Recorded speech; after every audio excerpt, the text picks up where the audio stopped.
एक साधु देश भ्रमण के लिए पैदल निकला हुआ था। एक बार रात हो जाने पर वह किसी गांव में आनंद नाम के व्यक्ति के दरवाजे पर रुका। आनंद ने साधु की खूब सेवा की। दूसरे दिन आनंद ने बहुत सारे उपहार देकर साधु को विदा किया। साधु ने आनंद के लिए प्रार्थना की, भगवान करे तू दिनों दिन बढ़ता ही रहे। साधु की बात सुनकर आनंद हंस पड़ा और बोला, अरे महात्मा जी, जो है ये भी नहीं रहने वाला। साधु आनंद की ओर देखता रह गया और वहां से चला गया। 2 वर्ष बाद साधु फिर आनंद के घर गया और देखा कि सारा वैभव समाप्त हो गया है। पता चला कि आनंद अब बगल के गांव में एक जमींदार के यहाँ नौकरी करता है। साधु आनंद से मिलने गया। आनंद ने अभाव में भी साधु का स्वागत किया, झोपड़ी में फटी चटाई पर बिठाया, खाने के लिए सूखी रोटी दी।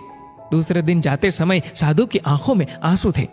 साधु कहने लगा, हे भगवान, ये तूने क्या किया?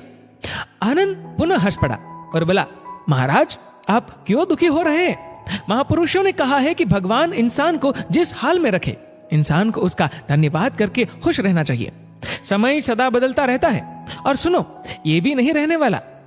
साधु मन ही मन सोचने लगा, मैं तो केवल भेष से साधु हूं, सच्चा साधु तो तू ही है आनंद।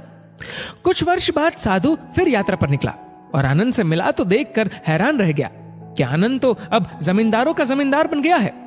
मालूम हुआ कि जिस जमींदार के यहाँ आनंद नौकरी करता था वह संतान विहीन था। मरते समय वह अपनी सारी जायदाद आनंद को दे गया।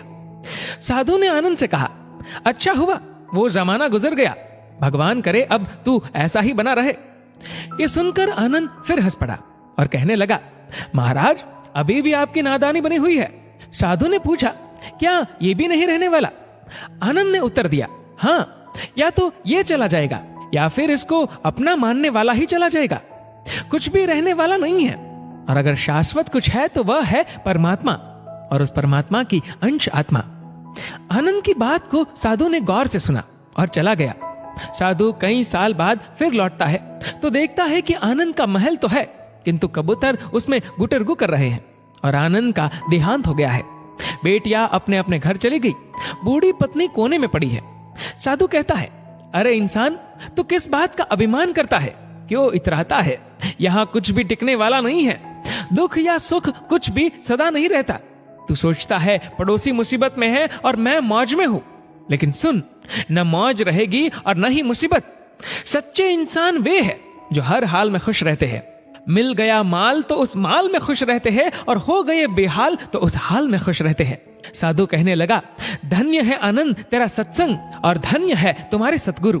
मैं तो झूठा साधु हूं, असली फकीरी तो तेरी जिंदगी है। अब मैं तेरी तस्वीर देखना चाहता हूं, कुछ फूल चढ़ाकर दुआ तो मांग लूं। साधु दूसरे कमरे में जाता है तो देखता है कि आनंद ने अपनी तस्वीर पर लिखवा रखा है, आखिर में यह भी नहीं रहेगा। खूबी और खामी दोनों ही होती है हर इंसान में। जो तराशता है उसे खूबी नजर आती है, और जो तलाशता है उसे खामी नजर आती है। दोस्तों, इस वीडियो को लेकर आपकी क्या राय है, नीचे कमेंट करके जरूर बताएगा। और अगर आपको वीडियो अच्छा लगा हो तो वीडियो को लाइक करेगा, शेयर करेगा ज्यादा से ज्यादा लोगों तक, और ऐसे ही और भी इंस्पिरेशनल वीडियोस के लिए सब्सक्राइब करें हमारे यूट्यूब चैनल को और फेसबुक पर फॉलो करें हमारे पेज को। धन्यवाद।